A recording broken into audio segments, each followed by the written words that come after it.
you very much. Thank you all of you. Thank Rob for the invitation. It's such a great initiative. So I'm so happy to be part of this.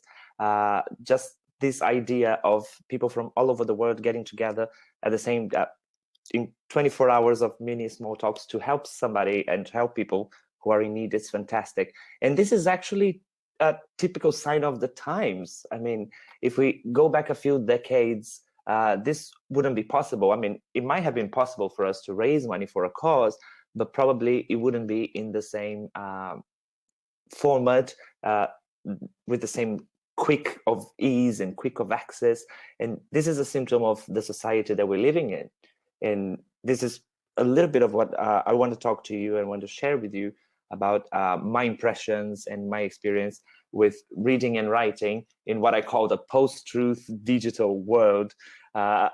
When we talk about post-truth, we all think about lies and politicians and things like that, but that's not necessarily what I mean by post-truth. So let's take a look at the context here and the context for reading and writing that our society is in now, right?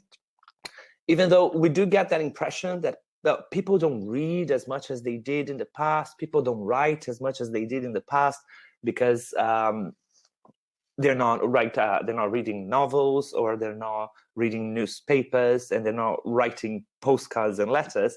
In fact, we as a society, we are reading possibly more now than we did in the past. What's different is just the type of reading we do, yeah, and the type of writing we do. So especially since we started having our smartphones and started being connected to their smartphones 24/7, we are exposed to reading texts all the time. And they tend to be shorter than they were in the past. They tend to be more superficial. They tend to be more spontaneous. But still, the amount of text that we see in our screens is huge. Yeah, but there's a difference in the way we communicate, because in the past, you would probably communicate with people you loved most of the time. So your communication would be with distant relatives that you would write letters to, or you would be in a more passive position of receiving everything that came from media. And nowadays, we have the opportunity of talking to people that we don't know and we've never met. So the interlocutor became kind of this distant, anonymous person sometimes. This is evidence of what's going on, right? I've got here people, we are all here in this room, people from many different places, and we don't necessarily know each other, but we might know each other from online interaction possibly, but we are having the opportunity to communicate with because we have something that brings us together somehow, and in this case, helping our teachers in Puerto Rico. And by the way, just a reminder, if make sure you go to the link bit.ly/capital ELT4PR to make your donations and help out, right? So these different types of communication, of course, it leads to something that's not very positive, which is a need for attention and attention seeking. This happens in all layers of society. It happens in the corporate world. Everybody's trying to get your attention. Everybody's trying to get their text read by you. And this can lead us to kind of more sensationalist and extreme communication at times, because we need to grab your attention. So we got lots of clickbaits, headlines. If we compare headlines from the past to headlines nowadays, they just sound so much more dramatic, doesn't it? Every little thing sounds like the end of the world, because this is required for you to grab the attention of the person who is exposed to so many different types of text and information all the time. And another not so positive consequence of this frequency and distance with the interlocutor is the political polarization we're facing in most countries nowadays, because we have our own bias and we end up reading only content that's related to whatever we're already interested in. So our opinions become stronger and stronger and more extreme. So we've been seeing that all over the world. I don't even need to give you the concrete cases, because I'm sure you know what we're talking about, right? So this context with higher frequency of interaction, distance from the interlocutor, people trying to get your attention all the time, and you trying to get everyone attention, you're trying to get those likes, trying to get those shares, and this political polarization means that our communication is, in the eyes of some, a little bit dysfunction at this point. So it's very important for us to help our students navigate this world so they can be effective communicators and achieve the aims they want, and not fall prey to these different problems in communication and this different negativity, that sometimes permeates the world, especially of social media, right? So let's take a look a little bit at reading. When we think of the English classroom, we think of reading activities as reading a text for gist, reading a text for detailed information or specific information. And very often, because materials and course books, it takes a while for things to get printed. Sometimes we end up using materials that are not very current, whereas our students are used to having the most current thing possible and the most current thing imaginable, right?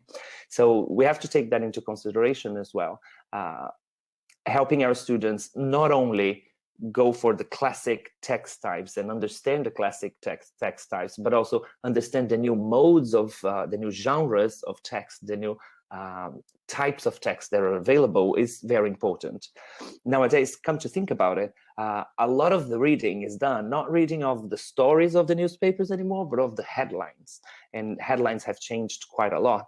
And helping our students not only identify what type of text and what subject they're talking about from the headlines, which is what unfortunately most people end up reading only, but also being able to distinguish if that headline already gives us clues in terms of, is this fake news?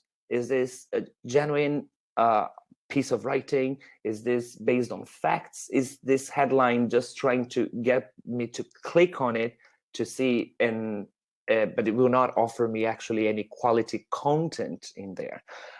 Being able to, just from the headline and from the little information you have in the shareable parts on social media, on Twitter or on Facebook, for example, is super important. It's something that we need to help our students develop.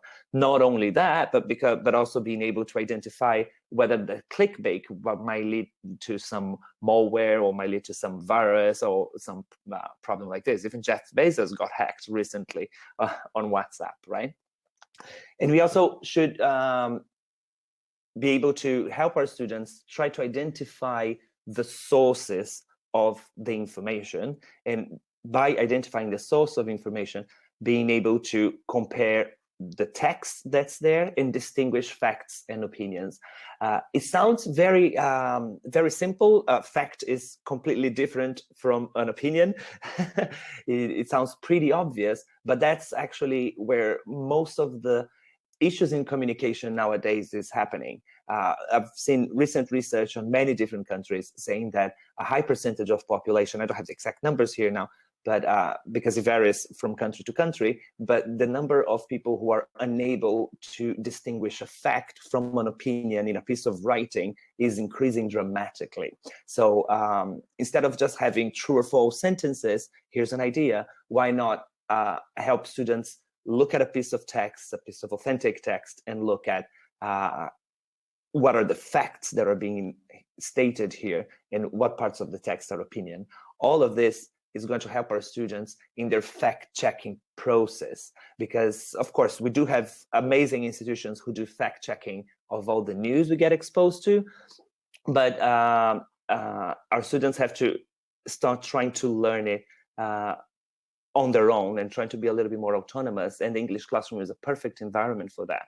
And writing is also different, because not very often do we get to write a letter of complaint anymore. However, we are having more chances to write reviews, short text messages and things like that in all the different genres, right? And not just writing in the different genres, but also helping our students develop the ability to break the aggression cycle. We all know how nasty comments can get on social media. So how can we help our students write texts that won't be as aggressive, communicate in a way that's non-violent?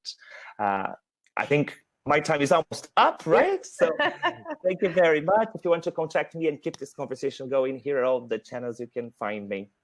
Perfect. I'd love Thank to you, hear from you. Thank you. We appreciate Thank you very much. Very interesting.